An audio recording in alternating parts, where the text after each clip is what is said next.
এই যে আজকে আমরা ভোকেশনাল এডুকেশন নিয়ে কথা বলছি, শিক্ষা ভাবনা, রবীন্দ্রনাথ শ্রীনিকেতন করেছিলেন আজকের থেকে কতদিন আগে। ভোকেশনাল এডুকেশন তো তখন। পরিবেশ ভাবনা কার কাছ থেকে শিখেছি? রবীন্দ্রনাথের কাছ থেকে শিখেছি। তিনি বিজ্ঞান সচেতন ছিলেন, তিনি যুক্তিবাদী ছিলেন। যে কোথাও গিয়ে যে রবীন্দ্রনাথ ঠাকুরের সেই লেখা যে যদি তোর ডাক শুনে কেউ না আসে তবে একলা চলরে, এই গানটি কিন্তু প্রতিবাদের ভাষা হিসেবে আজও কাজ করে, আর এগিয়ে দিয়ে গেছেন। একটা রবীন্দ্রনাথ না থাকলে তুমি চিন্তা করো, বাঙালি জীবনে রবীন্দ্রনাথ নেই, পাল্লাটা কোথায় উঠে যাবে? সত্যজিতের একটা কথা খুব ভালো বলেছিলেন, সবসময় প্রতিবাদটা খুব ভোকাল, খুব কর্কশ নাও হতে পারে, একজন শিল্পী তার মতন করে প্রতিবাদ করবেন।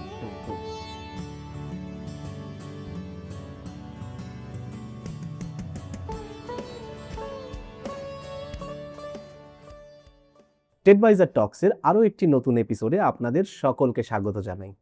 আজ 25শে বৈশাখ, অর্থাৎ কবিগুরু রবীন্দ্রনাথ ঠাকুরের জন্মদিন। আমরা যারা বাঙালি তাদের কাছে এই বৈশাখ মাসটা এলেই আমরা একটা আলাদাই আনন্দে থাকি। তার কারণ প্রথমত পয়লা বৈশাখ, দ্বিতীয়ত কিন্তু 25শে বৈশাখ, অর্থাৎ আমাদের কবিগুরু রবীন্দ্রনাথের জন্মদিন। কবিগুরু রবীন্দ্রনাথ ঠাকুরের জন্মদিন পালন করে না বা কবিগুরু রবীন্দ্রনাথ ঠাকুরের গান বা কবিতার চর্চা করে না এমন বাঙালি খুঁজে পাওয়া খুব মুশকিল। তাই আজ টেডভাইজার টক্সের আলোচনাটি আমরা কিন্তু ডেডিকেট করছি কবিগুরু রবীন্দ্রনাথ ঠাকুরকে। আর আজ কবিগুরু রবীন্দ্রনাথ ঠাকুরকে নিয়ে আলোচনা করার জন্য আমাদের সঙ্গে যিনি আছেন, তিনি দীর্ঘ 30 বছর ধরে বিভিন্ন সংবাদপত্রে তার লেখা প্রকাশিত করছেন। এছাড়াও তিনি নিজে সম্পাদনা করছেন একটি পত্রিকা। আজ আমাদের সঙ্গে রয়েছেন সাহিত্যিক এবং সম্পাদক শুভময় সরকার। দাদা, আপনাকে স্বাগত জানাই আমাদের টেডভাইজার টক্স অনুষ্ঠানে।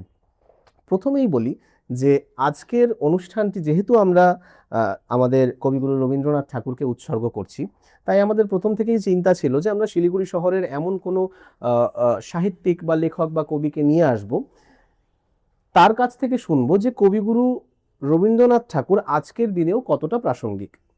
তো আমি প্রথমেই আপনার কাছে যেটা জানতে চাইবো যে আপনি যখন লেখালেখি শুরু করেন, আপনি তো দীর্ঘ 30 বছর ধরে লিখছেন, বা আপনার লেখালেখির অনুপ্রেরণা হিসেবে কি কবিগুরু রবীন্দ্রনাথ ঠাকুর কোনোদিন কাজ করেছেন? শুরুতেই বলি যে টেডভাইজারকে অসংখ্য ধন্যবাদ। মানে আমাকে এখানে আমন্ত্রণ জানানোর জন্য তো বটেই আমার ভালো লাগছে, তার চাইতে বড় কথা যে যাকে নিয়ে, অর্থাৎ কবিপক্ষ তো শুরু হয়ে গেল। একদম। এই যে কবিপক্ষে রবীন্দ্রনাথকে নিয়েই তো হবে, এমন একজন মানুষ, তাকে নিয়ে একটি এপিসোড করার জন্য। হ্যাঁ, তুমি বলছিলে যে কবিগুরুর লেখা বা তার কবিতা বা তার আমি গান। আমার যে 30 বছর, 3 দশকেরও বেশি সময় ধরে আমি সাহিত্যের সঙ্গে জড়িত, একদম নগণ্য অক্ষরকর্মী হিসেবেই নিজেকে আমি বলতে ভালোবাসি। নগণ্য অক্ষরকর্মী, চেষ্টা করি লেখার। বিভিন্ন পত্রপত্রিকা, লিটল ম্যাগাজিন, সাহিত্য পত্রিকা এবং দৈনিকে নিয়মিতই লিখছি। আর আমার সম্পাদিত একটি পত্রিকা, সম্পাদক আমি, কিন্তু আমাদের সঙ্গে জড়িত অনেকে, মল্লার, যেটা বাংলা সাহিত্যে খুব সুপরিচিত একটি সাহিত্যপত্র মল্লার, সেটা সম্পাদনার সঙ্গে যুক্ত। এবার তোমার প্রশ্নের জবাব দিই, তা হচ্ছে যে রবীন্দ্রনাথ কোনো না কোনোভাবে আমাদের মননে, আমাদের যাপনের সঙ্গে জড়িয়ে আছেন, সেটা আমরা স্বীকার করি কিংবা না করি। একদম। আসলে রবীন্দ্র বিরোধিতাটা তো এক সময় ছিল। রবীন্দ্রনাথের প্রভাব মুক্তি এবং রবীন্দ্র পরবর্তী সময়ে কল্লোল যুগ বা তার আগে পরে বা তারও পরবর্তী সময়ে রবীন্দ্রনাথকে না মানার একটা, অর্থাৎ রবীন্দ্রনাথের যে সর্বগ্রাসী একটা যে প্রভাব, সেই প্রভাব মুক্ত হয়ে একটা অন্যরকম ভাবনা চিন্তার চেষ্টা হয়েছে, এবং সেটাই তো হওয়া উচিত। তাহলে তো রবীন্দ্রনাথের তো সাহিত্য থেমে থাকতে পারে না। ঠিক। কিন্তু তিনি আসলে বলে না যে দাস্তায়েভস্কি না আসলে পরবর্তী সময়ের অনেক লেখক আসতেনই না, হয়তো তেমনি রবীন্দ্রনাথ না থাকলে পরবর্তী ভাবনা চিন্তাগুলো অত সুন্দরভাবে প্রবাহিত হতো না। তিনি কোথাও একটা জড়িয়ে রয়েছেন, এবং তাকে অস্বীকার করার যে প্রবণতা, এটার মধ্যে কোথাও একটা স্বীকার করার প্রবণতা রয়ে যায়। ঠিক তাই। আমি একটা ছোট্ট কথা বলি, সেটা হচ্ছে কল্লোল যুগের বহু লেখকের কিন্তু তাদের ব্যক্তিগত আলাপচারিতায় উঠে এসছে যে সারাদিন তাদের রবীন্দ্রনাথ বিরোধিতা, রবীন্দ্র বিরোধিতা, মানে রবীন্দ্রনাথের যে কবিতার স্টাইল, তার গদ্যের স্টাইল বা তার ভাবনা চিন্তার বিরোধিতা করাটা জোর জবস্তি। কিন্তু বাড়িতে ফিরে এসে রাতে মন যখন অশান্ত হয়ে যায়, রবীন্দ্রসঙ্গীত শোনা, রবীন্দ্রনাথের লেখাপড়া, রবীন্দ্রনাথের গান শোনা, রবীন্দ্রনাথের কবিতা পড়া। ঠিক তাই। কোথাও বিরোধিতা করার জন্যও তো আমাকে সেই বিষয়টাকে জানতে হবে, তার গভীরে যেতে হবে। আসলে বিরোধিতা মানে কি, এই যে একটা ভয়ঙ্কর প্রভাব, আমরা তো সবসময় চাই যে এই প্রভাব মুক্ত হয়ে নতুন, তিনি তো সর্বগ্রাসী, একেবারে ছায়ার মতন আমাদেরকে মানে একেবারে তার বিশাল যে বটবৃক্ষের ছায়ায়, কিন্তু সেই ছায়া থেকে না বেরোতে পারলে তো আবার নতুন কিছু হয় না। এমন একটা ভাবনা, এমন একটা সাহিত্য দর্শন তো যুগে যুগে কাজ করেছে এবং সেটা করাই উচিত। পৃথিবীর সব সাহিত্যেই সেটা হয়েছে। এবার আমার প্রশ্নটা যেটা ছিল, আবার যদি ঘুরে সেখানে আসি, যে আপনি ব্যক্তিগতভাবে যখন লেখালেখি শুরু করলেন সে সময় ভীষণভাবে রবীন্দ্রনাথ ঠাকুর আপনাকে কিভাবে অনুপ্রাণিত হ্যাঁ, আমি করেছেন? একটা ছোট্ট কথা বলি। রবীন্দ্রনাথ আমাকে জীবনকে চিনতে শিখিয়েছেন, নিজেকে চিনতে শিখিয়েছেন। আমার যাপনের সঙ্গে জড়িত বলছিলাম না, আমি একটা ছোট্ট উদাহরণ বলি, যে আমার মানে ঘটনার কথা বলি, আজকে থেকে বহু বছর আগে, 3 দশকের বেশি সময়ের আগে। আমার হোস্টেল লাইফ, আমার জীবনে না অনেক হোস্টেল লাইফ কেটেছে। তো কোনো একটি হোস্টেলে, হ্যাঁ আমি বলি, জলপাইগুড়ি এসি কলেজে পড়াশোনা আমার, তো জলপাইগুড়ি এসি কলেজের হোস্টেলে আমি থাকতাম, আড্ডা মেরে সারাদিন।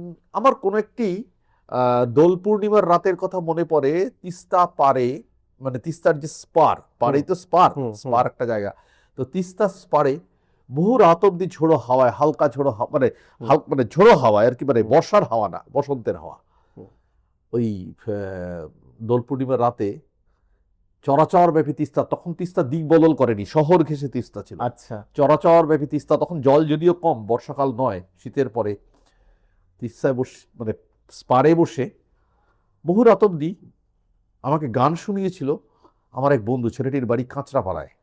আচ্ছা। পড়তে এসেছিল এখানে, কোনো কারণে ওর বাবা বোধহয় এদিকে কোথাও নর্থ ইস্টে বদলি হয়েছিলেন, পরবর্তী সময় ও এখানে এসি কলেজে পড়াশোনা করে। আবার সেই বন্ধু, তার নাম উদয় সিংহ রায়। তাই সেই উদয় আমাকে বহু রাত অব্দি গান শোনায়। আজ জ্যোৎস্না রাতে সবাই গেছে বনে, হ্যাঁ তুমি কেমন করে গান করো হে শুনি,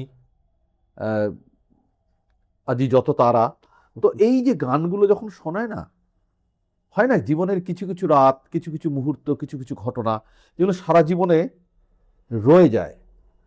জাস্ট একটু ভাবো যে আজকের থেকে 3 দশকেরও বেশি সময় আগে, আমার বয়স তখন অনেক কম, আমার ম্যাচুরিটি, মেন্টাল ম্যাচুরিটি, পড়াশোনার পরিধি অনেক কম আজকের তুলনায়।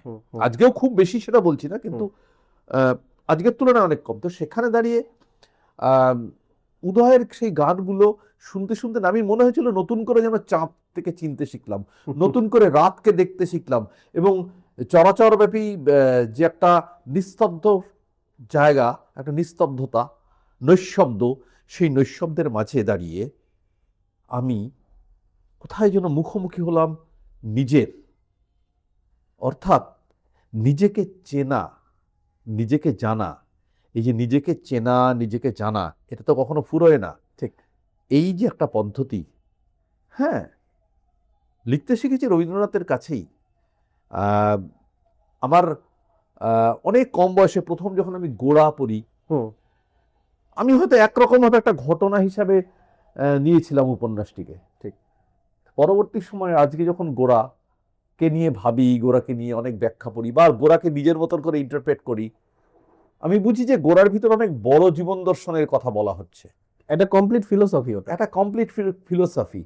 হ্যাঁ, তো চতুরঙ্গ। আমি যদি রবীন্দ্রনাথ ছোট গল্প, আজও মনে হয় কত আধুনিক তার ছোট গল্প, সুতরাং তার প্রভাব মুক্ত তো কেউই হতে পারি না আমরা। একদমই। আমি তো কোন ছাড়, হতে পারি না, এবং কোথাও গিয়ে আমরা বোধহয় হতে চাইও না। আমাদের পরম মানে নির্ভরতার এক জায়গা, এক পরিসর হচ্ছেন রবীন্দ্রনাথ।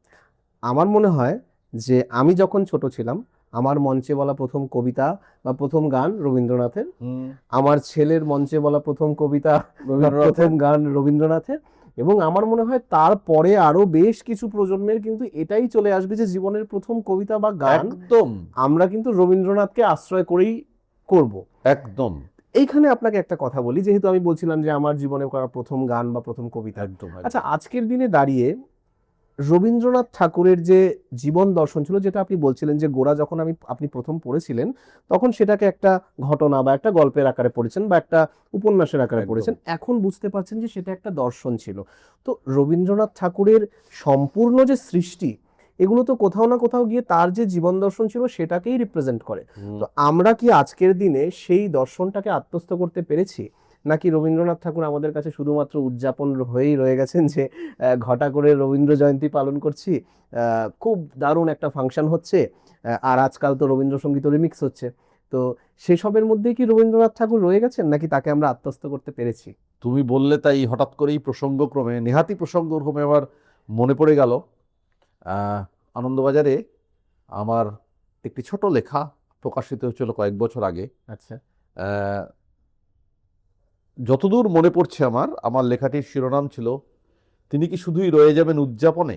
আচ্ছা। অর্থাৎ আমার উপলব্ধিতে, আমার অনুভূতিতে, আমার যাপনে রবীন্দ্রনাথ, তার দর্শন, তার জীবন দর্শন তো অনেক বড় ব্যাপার, কতটা আমার প্রতিফলিত হচ্ছে, নাকি ওই আমাদের এক জনপ্রিয় কবির একটি গান আছে না, বছরে 30 বার চিত্রাঙ্গদা আর শ্যামাসাপ মোচনের অশ্রুমোচন আমাদের জন্য। মানে সেখানেও গায়ক যেটা লিরিসিস্ট এবং গায়ক যেটা বলতে চেয়েছেন, তিনি যেটা বলতে চেয়েছেন আসলে কিছুই না, ওই বছরে 30 বার চিত্রাঙ্গদা আর শ্যামাসাপ মোচনের অশ্রুমোচন, অর্থাৎ ওই মঞ্চে শ্যামা নৃত্যনাট্য চিত্রাঙ্গদা হচ্ছে, বা রবীন্দ্রসঙ্গীত, 4টে রবীন্দ্রসঙ্গীত হলো, অর্থাৎ বিজয়া সম্মেলনী এবং রবীন্দ্র জয়ন্তী, কোথায় যেন সবই মিলেমিশে একাকার। উদযাপন তো হবেই, উদযাপন তো করতেই হবে, উদযাপনেও তো তার একটা ভালো দিক আছে, অনেক ভালো দিকই আছে, কিন্তু আমি বলছি যে উদযাপনের পাশাপাশি আমার উপলব্ধিতে আসবে না আমরা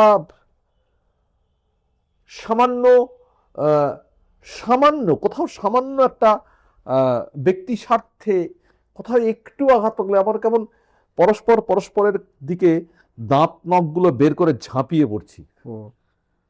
আমরা আমাদের ভিতর কোথাও কোনো সহনশীলতা দিন দিন কমে যাচ্ছে। ঠিক।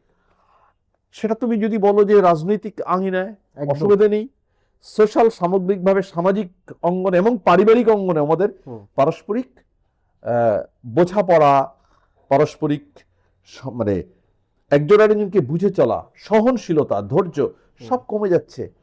আমরা সোশ্যাল মিডিয়া, ভীষণভাবে সোশ্যাল মিডিয়া নির্ভরশীল এবং সোশ্যাল মিডিয়ার অনেক ভালো ব্যাপার আছে একদম, কিন্তু সোশ্যাল মিডিয়ায় যদি খুব ভালো করে আমরা একটু খেয়াল করে দেখবো, তুমিও দেখেছো, আমরা সবাই জানি, সামান্য একটা মানুষের দিকে ঝাঁপিয়ে পড়তে আমাদের না বিন্দুমাত্র কোনটা হচ্ছে না। অর্থাৎ একটা মানুষের ভালো দিক থাকতে পারে, অনেক ক্ষেত্রেই সেটা সত্যতাও যাচাই করা হয় না। এবং ধরা যাক আজকে আমি বলে দিলাম একজন সম্পর্কে একটা খুব মিথ্যে কুৎসিত কথা, আমি সোশ্যাল মিডিয়ায় কোথাও একটা লিখে দিলাম, সঙ্গে সঙ্গে সেখানে 40টা লাইক চলে আসছে, একদম অশ্রাব্য মন্তব্য, মানে মানে শোনা যায় না এরকম মন্তব্য চলে আসছে।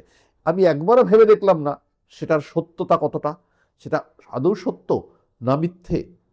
যদি সত্যও হয় তার বহিঃপ্রকাশ কি এভাবে হবে? তো আসলে আমাদের চারপাশের দিকে তাকালে, চারপাশটায় তাকালে, চারপাশের মানুষের দিকে তাকালে, এবং আমি মাঝে মাঝে নিজের দিকেও, আত্মসমালোচনাটা খুব জরুরি। রবীন্দ্রনাথ কতটা উদযাপিত হচ্ছেন, কতটা উপলব্ধ হচ্ছেন অন্তরে, এটা একটা প্রশ্ন আমার কাছে। প্রশ্নটা রয়েই যায়, নইলে এই ভয়ঙ্করের পৃথিবীর দিকে তো মাঝে মাঝে তো মনে হচ্ছে যে কি জানি আমরা কি এগোই না পেছোই, হয়তো আপাতভাবে এগোচ্ছি, মানসিকভাবে কি এগোচ্ছি না পেছোচ্ছি, কোথাও গিয়ে কি এটা মনে হয় যে রবীন্দ্রনাথের জন্মদিন তো আমরা উদযাপন করছি, তার কবিতা পড়ছি, তার গান করছি বা তার নাটক দেখছি, সেই নাটককে ভালোবাসছি, কিন্তু দিনের শেষে আমরা যে পৃথিবীটা তৈরি করে চলেছি, রবীন্দ্রনাথ কি এমন পৃথিবী চেয়েছিলেন? না, সেটা একটা আমরা কেমন পৃথিবী করে যাচ্ছি, এটা একটা দেখো, এই একটা না অদ্ভুত কনসেপ্ট। ধরো প্রতিদিন পৃথিবী সম্পর্কে আমাদের ধারণাগুলো বদলে যায়। ঠিক। তুমি ছোট বয়সে যেটাকে তুমি ন্যায়, নীতি, নৈতিকতা, মরালিটি, ভ্যালুজ, মূল্যবোধ বলে যেটাকে দেখেছিলাম, যেটাকে ভাবতাম, আজকে 40 বছর 50 বছর পার হয়ে আসার পর, অর্ধ শতাব্দীর বেশি সময় পার হয়ে আসার পর দেখা যাচ্ছে সেই মূল্যবোধ বা ভ্যালুজের যে মাপকাঠিগুলো, তার যে প্যারামিটারগুলো, সেটাও বদলে গেছে। তার মাঝখানে কিছু ক্লজ চলে এসেছে, কারণ পৃথিবীটা বদলে যাচ্ছে এবং পৃথিবীতে একটা ভয়ঙ্কর ঘটনা কিংবা দুর্ঘটনা ঘটে গেছে, তার নাম বিশ্বায়ন। আচ্ছা। আমার সমস্ত ভাবনা চিন্তা ওয়ান ফাইন মর্নিং বদলে যাওয়া শুরু করলো। আমার চারপাশের ম্যাড়মেড়ে পৃথিবীটা মুহূর্তে কোথায় যেন পরিবর্তিত হয়ে গেল। পাড়ার মোড়ের এই যেখানে যে তোমার যে স্টুডিওতে বসে কথা বলছি তার চারপাশের দৃশ্যটা, মানে আমি বাইরের দৃশ্যটার কথা, আজকের থেকে 20-25 বছর আগের কথা ভাবো, 30 বছর আগের কথা। আমি খুব ছোট থেকে দেখেছি এই অঞ্চলটাকে। টিমটিমে আলো, কিছু ঘুপচি ঝুপড়ি দোকান, বেশিরভাগটাই জঙ্গল। 6:30-7টার পর, হয়তো জঙ্গল যদি নাও, মানে এই জায়গাটায় বলছি যে যেটা সামনের রাস্তাটা, বাস চলতো, শিলিগুড়ি জলপাইগুড়ির বাস চলতো বা কিছু কিছু, এবং সন্ধ্যের পর 7টা 7:30, শীতকালে বোধহয় তারও আগে, টিমটিমে হলুদ আলো জ্বলতো মেরে। এখন মধ্যরাতে লোক গাড়ি চাচ্ছে, এবং তাকালেই বোঝা যায় যে যাকে বলা হয় যে গ্লো সাইন উচ্ছ্বাস, নিয়ন উচ্ছ্বাসে আমরা কেমন যেন, এখন কোথাও কোনো পরিসর নেই, কোনো ব্যক্তিগত পরিসর নেই, পুরোটাই আলোকিত। You are always under focus, এবং এই ফোকাসে থাকাটাও একটা ভয়ঙ্কর জায়গায় পৌঁছে যাচ্ছি। ফোকাসে থাকা, ফোকাসে আরো ফোকাসে থাকতে হবে, আরো আরো আরো। এখানেও আবার ভোগবাদ কাজ করে, অর্থাৎ অনেক বড় কিছু ব্যাপারগুলো যুক্ত হয়ে যাবে এর সঙ্গে। অল্প সময়ের পরিসরে এটা কতটা আলোচনা সম্ভব আমি জানি না, তবে আমি শুধু সংকেতটুকু দিলাম মাত্র। আচ্ছা, একটা বিষয় যেটা আপনার কথার মধ্যেই উঠে এলো, যে সোশ্যাল মিডিয়া। আপনি যেমন বললেন যে সোশ্যাল মিডিয়ায় কোনো একজন ব্যক্তি বা কোনো একটা বিষয়কে আক্রমণ করতে তো আমরা ভাবি না। সোশ্যাল মিডিয়ার যেমন পজিটিভ দিক রয়েছে, নেগেটিভ দিকও রয়েছে। এবং যেহেতু একটা নির্বাচন এর সময় চলছে, তো এর সঙ্গে রিলেটেড আপনি দেখুন, সোশ্যাল মিডিয়া কিন্তু আজকের দিনে একটা বড় প্ল্যাটফর্ম হয়ে দাঁড়িয়েছে প্রতিবাদের, তাই না? তো আজকের দিনে প্রতিবাদের প্ল্যাটফর্মটা হলো সোশ্যাল মিডিয়া। কোনো একটা প্ল্যাটফর্ম অবশ্যই সোশ্যাল মিডিয়া। কোনো একটা সময় প্রতিবাদের মাধ্যম ছিল একমাত্র, বা যেহেতু সেই সময় সোশ্যাল মিডিয়া ছিল না, সেটা ছিল হচ্ছে আমাদের মিটিং মিছিল করতে হবে, আন্দোলন করতে হবে, পোস্টারিং। তারও আগের একটা সময় যদি আমরা যাই, সেই সময় প্রতিবাদের একটা ভাষা ছিল কিন্তু গান বা কবিতা, একদম। এবং সেই সময় দাঁড়িয়ে, আজকের দিনে দাঁড়িয়ে আমরা রবীন্দ্রনাথ ঠাকুরের গানের মধ্যে প্রেম খুঁজে পাচ্ছি, বিরহ খুঁজে পাচ্ছি, কিন্তু রবীন্দ্রনাথ ঠাকুর কিন্তু ভীষণভাবে একজন প্রতিবাদী চরিত্র ছিলেন বলে আমি মনে করি। এই বিষয়টায় আপনি যদি একটু আলোকপাত করেন, যে রবীন্দ্রনাথ ঠাকুরের প্রতিবাদী চরিত্র। আসলে না, সময় যত যাচ্ছে মানুষ তো একা হয়ে যাচ্ছে, প্রতিবাদের ভাষাটাও, মানে প্রতিবাদের জায়গাটাও কমে আসছে অনেক ক্ষেত্রেই।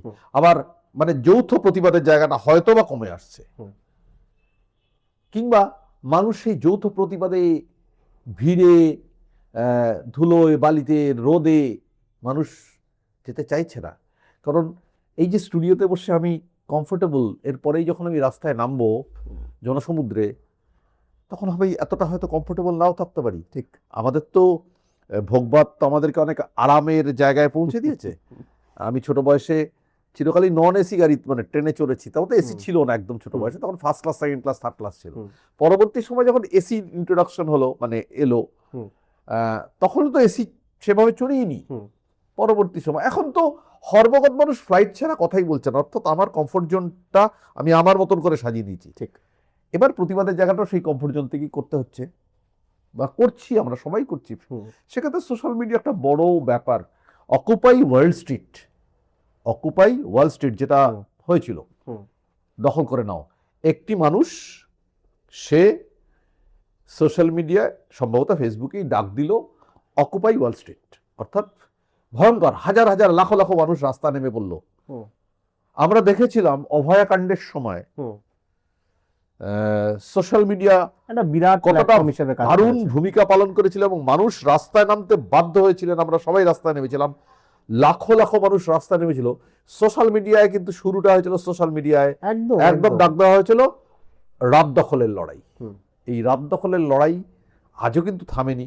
মানে এই যে হ্যাশট্যাগ প্রতিবাদের একটা বিরাট মাধ্যম হয়ে দাঁড়িয়েছে। এবং এখানেও তো রবীন্দ্রনাথ যেন কোথায়, যদি তোর ডাক শুনে কেউ না আসে তবে একলা চলো, আমি কিন্তু আবার যৌথ হয়ে যাচ্ছে। আমি আপনার কাছে এই টপিকটা তুললাম শুধুমাত্র এই কারণেই, যে কোথাও গিয়ে যে রবীন্দ্রনাথ ঠাকুরের সেই লেখা, যে যদি তোর ডাক শুনে কেউ না আসে তবে একলা চলো রে, এই গানটি কিন্তু প্রতিবাদের ভাষা হিসেবে আজও কাজ করছে। ইভেন আমরা দেখেছি যে এই সিনেমাতেও ব্যবহৃত হচ্ছে।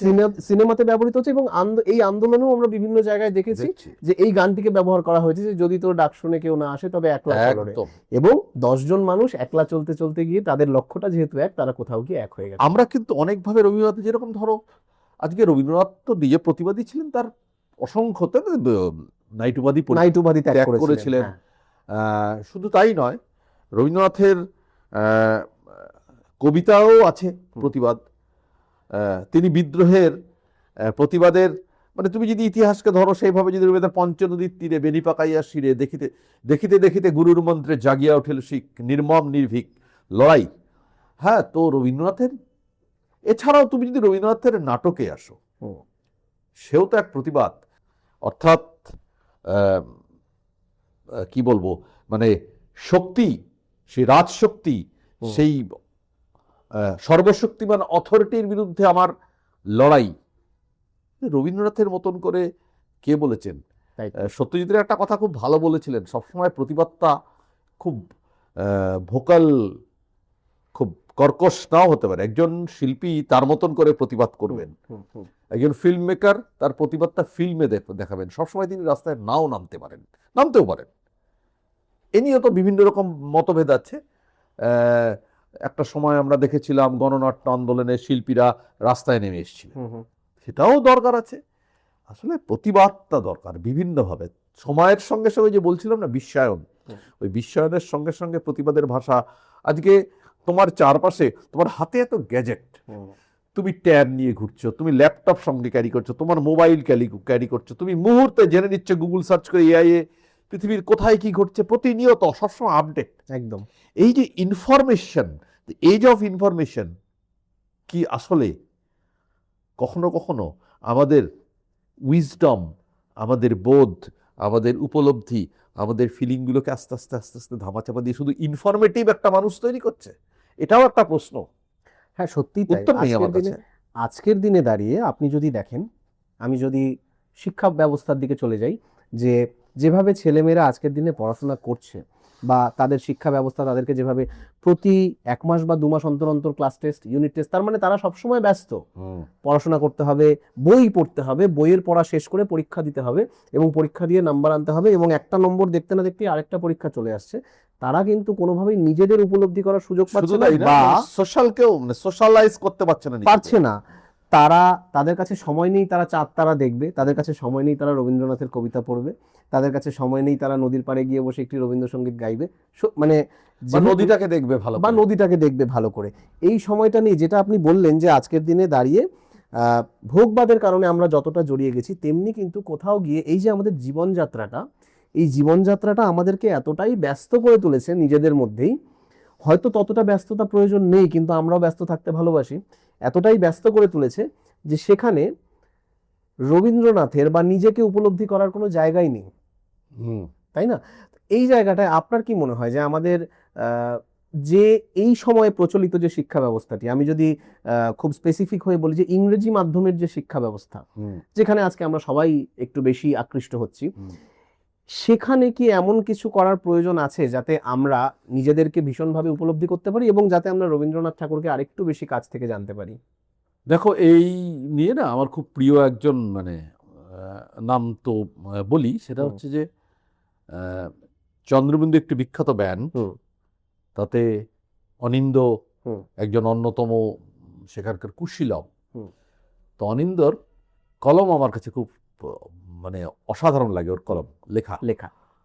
তো একটা জায়গায় বেশ কিছুদিন আগে লিখেছিল যে আমরা না সারাক্ষণ ব্যস্ত, এত ব্যস্ততা কিসের, এত সারাদিন ব্যস্ত, আমি হোয়ার টু রিচ, আমি কোথায় পৌঁছতে চাইছি, আমি যদি এত ব্যস্ত হই জীবনকে, পৃথিবীকে, মানে চারপাশের মানুষকে, চারপাশটাকে, আমার পারিপার্শ্বিককে আমি দেখবো কিভাবে? ওই যে ট্রামটা রাত্রিবেলা একা একা ট্রাম গুমটিতে ফিরে যাচ্ছে, সেই ধীরে ধীরে ট্রামটা ফিরে যাচ্ছে, তার যে একটা বিউটি আছে। বা মধ্যরাতের কলকাতা, মধ্যরাতের শিলিগুড়ি, বা মধ্যরাতের যে কোনো শহর, সেখানে হাওয়ায় দূর থেকে ভেসে আসছে কোনো পুজোর আগের রাতে, পঞ্চমী বা চতুর্থী রাতে দূর থেকে ভেসে আসছে কোথাও কোনো মাইকের শব্দ, কেটে কেটে হাওয়ায়। বা ধরো এই কাছের যে নদীটা আমাদের আছে, সেই নদীটার চরে কত রকমের মানুষ থাকেন, হুম, তোমার চারপাশের যে অঞ্চলটা আস্তে আস্তে কিভাবে বড় হয়ে উঠছে, কর্পোরেট হয়ে উঠছে, আমি তো দেখলামই না। কবে কখন কিভাবে ঘটলো আমি নিজেকেও দেখলাম না ভালো করে, চারপাশটাকেও দেখলাম না, শুধু ব্যস্ত। ঘুম থেকে উঠে আমাকে ছুটতে হবে। কোথায় ছুটবো, কোথায়? দিনের শেষে রাতে যাচ্ছি বাড়িতে, নিজেকে নিয়ে ভাবার সময় নেই। আমি ঘুমিয়ে পড়ছি, আমি শুয়ে পড়ছি। হাতে বই আক্ষরিক করতে লিটারালি সম্ভব নয় তখন হাতে বই। ওইটুকু সময়ে আমি একটু ফেসবুক খুলছি, বা হুম, কেউ তার ইনস্টা খুলছেন, ইনস্টা খুলে দেখে আপডেট দেখছেন, ঠিক আছে ফাইন। পরের দিন ঘুম থেকে উঠছি, ফের আমার দৌড়। এই জায়গাটা, এবং এই জায়গাটা খুব সুপরিকল্পিতভাবেই করে দেওয়া হচ্ছে পোস্ট গ্লোবালাইজেশন, হুম, হুম, বিশ্বায়নের পরবর্তী সময়। এই বাইরে আমি যেতে পারবো না, এর বাইরে, এই সিস্টেমটার বাইরে যদি আমাকে যেতে হয়, তাকে মানসিকভাবে নিজেকে প্রস্তুত করে নিতে হবে যে আমি সব জায়গায় পৌঁছবো না। যেখানে যেখানে যাওয়ার, যেখানে যেখানে আমাকে কোথাও একটা ট্র্যাঙ্কুইলিটিতে হুম, পৌঁছতে হবে। সে না হলে আমার লেখালেখির দরকার নেই। হুম, তাহলে লেখালেখি করার দরকার নেই। আমি নাটক নিয়ে ভাববো কোথায়, ফিল্ম নিয়ে ভাববো কোথায়, কখন? আমার আমি যে যেটা করছেন, কেউ থিয়েটার মঞ্চে করছেন, আমি লিখছি, কখন ভাববো, কি করব? মানুষটাকে দেখলামই না, আমি লিখে দিলাম। ঠিক তাই। সুতরাং আমি কে বলার যে স্লো চলুন না? এমনি তো আমাদের জীবন ফাস্ট। হুম, 50 বছরের পর থেকে জীবনটা খুব দ্রুত চলতে থাকে, তখন মনে হয় জীবন অশ্বারোহী না হওয়াই ভালো। জীবন ধীরে চলুক, ধীরে চলুক। হুম, হুম, আহ, এবার আমি আমার মতন করে বললাম, কোনো মানুষ যারা শুনছেন, বা অন্য কোনো মানুষের মনে হতেই পারে যে পুরোটাই তো এই দর্শনে আমি বিশ্বাসী না। যে কদিন বাঁচবো আমি ছুটবো। ছুটবো। আর তার ছোটাটা একরকম, আমিও তো ছুটছি, আমার ছোটাটা একরকম। তিনি ঠিক না, আমি তার ঠিক, জায়গায় তিনি, তার তিনি জায়গায় তিনি ঠিক। ভুল। হুম, আজকে যদি একটি ছেলে যখন সে ডেলিভারি দিচ্ছে, খাবার গুলো হুম, পৌঁছে হুম, দিচ্ছে, হুম, সুইগি বলো, যাই বলো, জোম্যাটো বলো, হুম, বা হুম, হুম, বিভিন্ন যারা ব্লিঙ্কিটে বলো, তার সময় নেই আমার কথা শোনার, সময় নেই। তার রুজি রোজগার, জীবনযাপন তাকে করতে হচ্ছে। এবং সে তো ঠিক তার জায়গায়।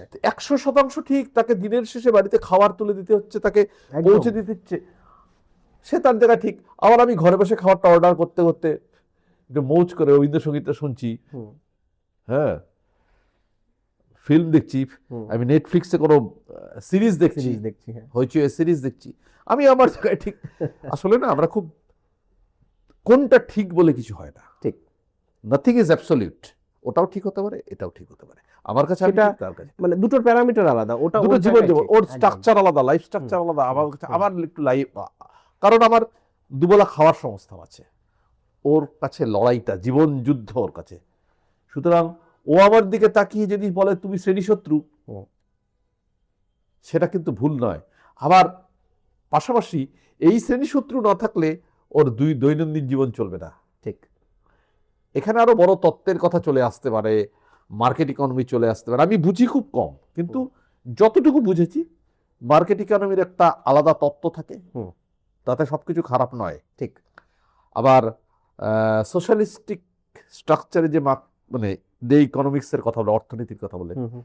সেটাও একরকম ভাবে তাদের কথা সত্যি বলে। কোনটা ঠিক? এই যে সোশ্যাল মিডিয়া নিয়ে আপনি একটু আগে বললেন যে সোশ্যাল মিডিয়ায় আমরা দিনের শেষে যখন একটু সময় পাচ্ছি, আমরা হয়তো সোশ্যাল মিডিয়ায় একটুখানি ঘেঁটে নিচ্ছি, বা আমি একটা ওয়েব সিরিজ দেখছি, বা আমি একটা একদম। মুভি দেখছি।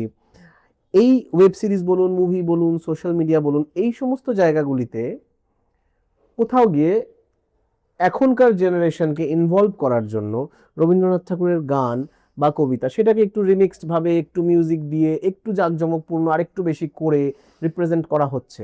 এটাকে আপনি কতটা সাপোর্ট করেন? আমার নিজস্ব কিছু মতামত আছে, সেটাও আমি বলবো। আমি আগে আপনার মতামতটা জানতে চাই। আহ, তাতে হয়তো জনপ্রিয়তা বাড়ে, হুম, করা যেতেই পারে, হুম, পরীক্ষা নিরীক্ষা, অসুবিধা নেই। হুম।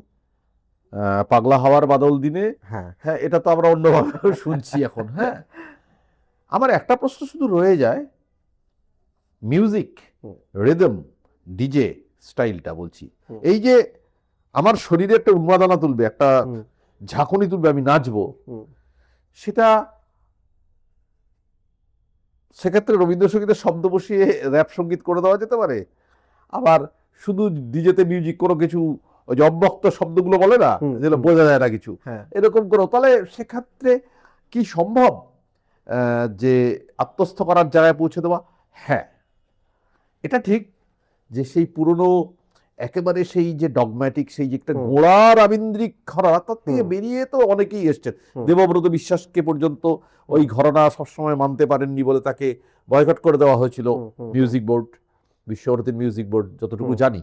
হুম। তো মূল জায়গার থেকে বেরিয়ে যদি ব্যবহৃত হতে পারে, আমি অনেক বাংলা সিনেমার উল্লেখ করতে পারি, হুম। আমি সেগুলো নাম এখন বলছি না। হুম।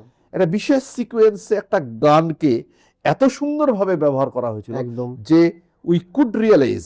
আপনি বাংলা সিনেমা বলছেন, হিন্দি সিনেমাতেও হিন্দি হয়েছে। সিনেমাতে আছে। আমি আমাদের খুব অল্প বয়সে যখন আমরা তরুণ মজুমদারের ছবিগুলো দেখেছিলাম, দাদা কীর্তি, ভালোবাসা ভালোবাসা, হুম। এই যে ছবিগুলো, ফিল্মগুলো, যেগুলো বাঙালিকে বোধহয় অত মাতিয়ে কোনো সিনেমা দেয়নি দাদার কীর্তির মতো। হুম, হুম, হুম। সেই দাদার কীর্তিতে রবীন্দ্রসঙ্গীতের যা ব্যবহার ছিল অসামান্য। রবীন্দ্রসঙ্গীতের ব্যবহারকে অসামান্যভাবে অনেকেই করেছেন, অনেকেই করেছেন। ঠিক আমার আছে, যেটা মনে হয়, সুতরাং সে তো হতেই পারে। হ্যাঁ, আমি পৌঁছতে পারছি কিনা, এবার এই জেনারেশনের একটি ছেলে, এই জেনারেশনের হাজার টাইপের ছেলে আছে, ছেলেমেয়েরা, তারা কোন ঘরানা থেকে, তার আপব্রিঙ্গিং এর ক্ষেত্রে চার পাঁচ। আমি যে লেখালেখিতে ইন্টারেস্টেড হচ্ছে, এই বই পড়তে ভালোবাসি, ফিল্ম, তো আমার বড় হওয়া আপব্রিঙ্গিং, আমার চারপাশটা সেভাবেই একটা পরিবেশ ছিল ঠিক আমার বাড়িতে। নির্ভর করছে এটা। আমার যেটা মনে হয় এক্ষেত্রে, এই যেটা আমি রিমিক্সের কথাটা যেটা বললাম, যে রবীন্দ্রসঙ্গীতকে একটু অন্যভাবে রিপ্রেজেন্ট করা, আমার মনে হয় যে এটা ওই সোশ্যাল মিডিয়ার মতোই একটা ভালো দিকও আছে, একটা খারাপ দিকও আছে। যদি আমি ভালো দিক বলতে চাই, ধরুন আজকের দিনে আমরা সবাই ব্যস্ত, আমাদের সময় নেই যে আমি বসে রবীন্দ্রসঙ্গীতের একটা গান খুব আয়েশ একদম। করে শুনবো, যেটা একেবারে আদি রবীন্দ্রসঙ্গীতের ধরন, সেভাবেই শুনবো, আমার সেটা সময় নেই।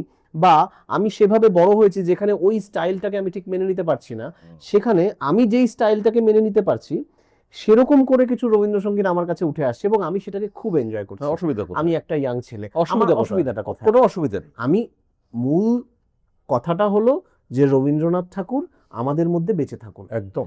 সেটা যদি আমার মনে হচ্ছে যে হ্যাঁ ওই স্টাইলটা আমি মেনে নিতে পারিনি, তাহলে এই স্টাইলটা আমি মেনে নিতে পারছি এবং আমি খুব এনজয় করছি। তার কথাগুলো কোথাও না গিয়ে তো আমার কোথাও না কোথাও তো আমি কানেক্ট করছি। আজকে না করুক, 7 দিন পরে করবে। হ্যাঁ, কানেক্ট তো করছি। প্রথমবার শুনে হয়তো কানেক্ট করছি না, শুধু আমি মিউজিকটাকে বা রিদমটাকে এনজয় করছি। 7বার শোনার পরে তো ওই লিরিকটাকে আমি কোথাও না কোথাও নিজের সাথে কানেক্ট করছি। একদম।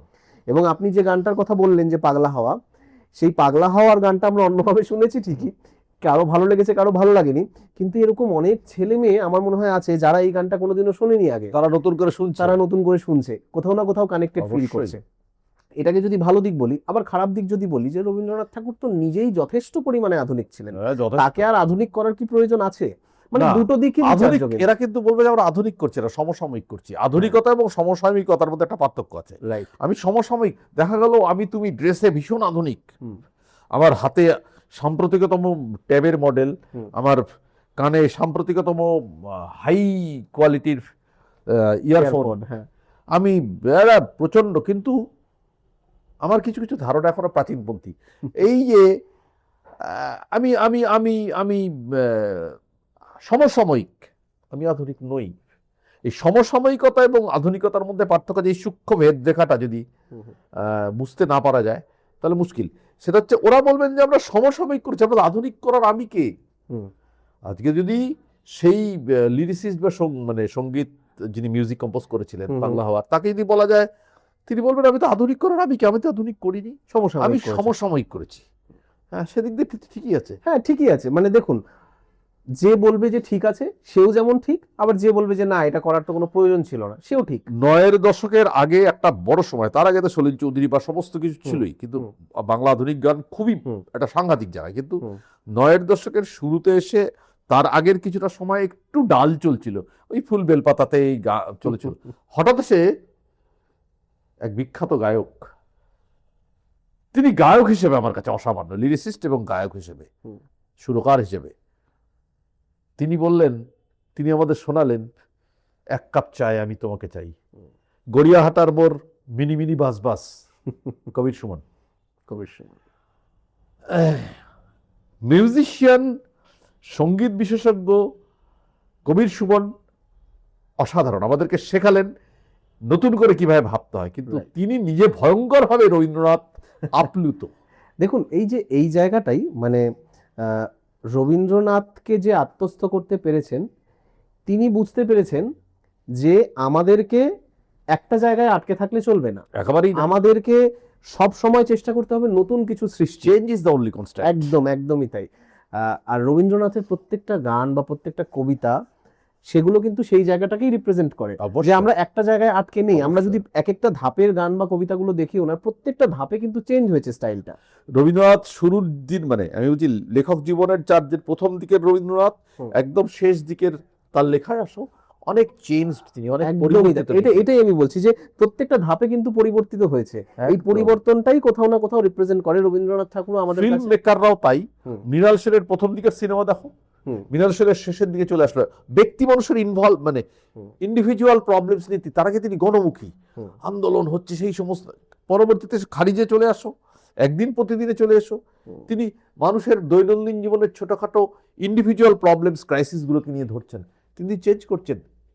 সত্যজিৎ রায় নিজেকে এসে বলছেন এক জায়গায় এসে হাসির ছলে, বাচ্চাদের সিনেমার ছলে তিনি চিরন্তন সেই কথাটা বলছেন, দড়ি ধরে মারোটান রাজা হবে খান খান। একদম একদম যুগে তাই। যুগে তিনি আধুনিক রয়ে যাবেন, শুধু সমসাময়িকটা তিনি আধুনিকই রয়ে যাবেন। সত্যিই তাই, যুগে যুগে তিনি আধুনিক রয়ে যাবেন। সুতরাং রবীন্দ্রনাথের থেকে আধুনিক একটা বিখ্যাত বই আছে, আধুনিকতা রবীন্দ্রনাথ। আচ্ছা। তিনি কতটা আধুনিক অনুভব এবং করা সেটা যায়। রয়েই যাবেন। হ্যাঁ, তিনি শেষ কথা কিনা আমি বলবো না, হুম। তিনি বাঙালিকে শেষ মানে অনেক দূর এগিয়ে দিয়ে গেছেন। একটা রবীন্দ্রনাথ না থাকলে তুমি চিন্তা করো বাঙালি জীবনে রবীন্দ্রনাথ নেই, পাল্লাটা কোথায় উঠে যাবে। শুধু এক রবীন্দ্রনাথ দিয়ে আমরা পাল্লাটাকে অনেক ভারী করে একদমই তুলতে তাই। পারি। এক রবীন্দ্রনাথ, এক স্বামী বিবেকানন্দ, এক নেতাজি, এই দিয়েই কিন্তু আমাদের পাল্লা ভারী হয়ে আছে। নবজাগরণের পরবর্তী স্বামী বিবেকানন্দ, নেতাজি সুভাষ বোস, যদি আমি যদি সংস্কৃতির লাইনে আসো, হুম। রবীন্দ্রনাথ, সত্যজিৎ রায় হুম। বা আরো অনেকেই, মৃণাল হুম, সেন, ঋত্বিক হুম, ঘটক, হুম, হুম, হ্যাঁ, বা জীবনানন্দ দাশ, বা হুম। শুধু এক রবীন্দ্রনাথকে কোথাও যদি বসানো যায়, অনেকটা এগিয়ে দিয়ে গেছে। একেবারে পাল্লা এদিকে বসে যাবে, ওইদিকে তুই বাটখারা চাপাতেই থাকবে, কিছুতেই সমান হওয়া মুশকিল। ঠিক, একদমই আপনার সঙ্গে একমত। এবং আপনি বোধহয় আমার সঙ্গে এটাতে একমত হবেন যে রবীন্দ্রনাথ ঠাকুরকে নিয়ে শুধু এই রবীন্দ্র পক্ষের একটা এপিসোড কেন, আমরা যদি রবীন্দ্রনাথ পক্ষের পুরো 4টা এপিসোডও করে যাই, তাতেও বোধহয় তাতেও আমাদের শেষ হবে না। আলোচনা তুমি শেষ হবে ভাবো না। তো, আজকে যে আধুনিকতা নিয়ে কথা হচ্ছিল, একটা ছোট্ট কথা বলি, সেটা হচ্ছে যে এই যে আজকে আমরা ভোকেশনাল এডুকেশন নিয়ে কথা বলছি, শিক্ষা ভাবনা, হুম, হুম, রবীন্দ্রনাথ শ্রীনিকেতন করেছিলেন আজকের থেকে কতদিন আগে। ভোকেশনাল এডুকেশন তো তখন একদম। তিনি আমাদেরকে শিখিয়েছেন, এই তোমরা হয়তো পরিবেশ নিয়ে নিশ্চয়ই হুম, কোনো না কোনোদিন হুম, পড়বে। হুম। পরিবেশ ভাবনা কার কাছ থেকে শিখেছি? রবীন্দ্রনাথের কাছ থেকে শিখেছি। তিনি পরিবেশ ভাবনা তার কাছ থেকে শিখেছি, তার কাছ থেকে। তিনি বিজ্ঞান সচেতন ছিলেন, তিনি যুক্তিবাদী ছিলেন। হ্যাঁ, সুতরাং তিনি অত বড় শিক্ষা ভাবনা, ওই রকম একটা শিক্ষা প্রতিষ্ঠান, একদম। একটা বিশ্ববিদ্যালয়, মানে আক্ষরিক অর্থে ওয়ার্ল্ড একটা সেন্টার। এবং আপনি এটা ভাবুন যে এই পুরো ভাবনাটা একটা মানুষের। তার সঙ্গে তিনি গান লিখছেন, অনুবাদ করছেন, সুর দিচ্ছেন, ক্লাসিক্যাল মিউজিক আনছেন তার ভেতর, কবিতা লিখছেন, নাটক লিখছেন, গল্প লিখছেন, প্রবন্ধ লিখছেন, নৃত্যনাট্য লিখছেন। তার আগে বাংলায় মানে বাঙালির নাচ ব্যাপারটা, রবীন্দ্র নৃত্য তো একটা নিউ ঘরানা শুরু হলো। তো আমার কাছে মাঝে মাঝে বিস্ময়, তিনিই তো ঈশ্বর আমার কাছে। এক্স্যাক্টলি। তিনি মানে ঈশ্বর। এই একজন মানুষ এই সমস্ত কিছু করছে, তার পরিসরটা কত বড় হলে একজন মানুষের পক্ষেই এত কিছু করে ওঠা সম্ভব হয়। এখনো বাঙালির অর্ধেক দোকানের নাম রবীন্দ্রনাথের কবিতার লাইন, গল্পের লাইন, উপন্যাসের লাইন, বা কোথা থেকে দেখবে তুমি প্রচুর। ঠিক।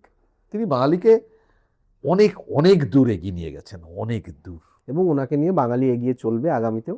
না, সেটা তো অনিবার্য, আমাদের বলা দিয়ে দেয়, এটাই অনিবার্য। তো আপনাকে শুভময়দা অনেক অনেক অনেক অনেক ধন্যবাদ ও অনেক অনেক শ্রদ্ধা জানাই। তোমাকে এবং তোমাদের টেডভাইজারকে আমার ভালোবাসা। এরকম অনুষ্ঠানগুলো হোক, আরো সত্যিই তাই। মানুষরা আসুন এখানে। সত্যি তাই যে এইরকম একটা অনুষ্ঠান, মানে আমি যখন আপনার সঙ্গে আলোচনা করছিলাম আজকের এই অনুষ্ঠানটা নিয়ে, এক্সপেকটেশন ছিল আপনি যখন আসছেন এই ধরনের কিছু আলোচনা হবে যেগুলো আমরা একেবারে মানে মুগ্ধ হয়ে শুনবো এবং আত্মসাৎ করব। তো আমার বিশ্বাস যে আমাদের যারা দর্শক আজকের এই এপিসোডটা দেখেছেন তারাও আমার মতো যতটা আমি আত্মসাৎ করছি ততটা তারাও আনন্দ পাবেন আজকের এই এপিসোডটা দেখে। তো আপনারা যারা আজকের এই এপিসোডটি দেখলেন, আপনাদের ভালো লেগে থাকলে অবশ্যই জানাবেন কমেন্ট বক্সে। আর যদি আপনার মনে হয় যে আজকের এই এপিসোডটি আপনার পরিচিত কারো ভালো লাগতে পারে বা পরিচিত আপনার কেউ এই এপিসোডটি দেখে আনন্দ পেতে পারে, এই এপিসোডটি অবশ্যই তার সঙ্গে শেয়ার করবেন। লাইক, কমেন্ট, শেয়ার করে পাশে থাকবেন, দেখতে থাকবেন টেডভাইজার টক্স।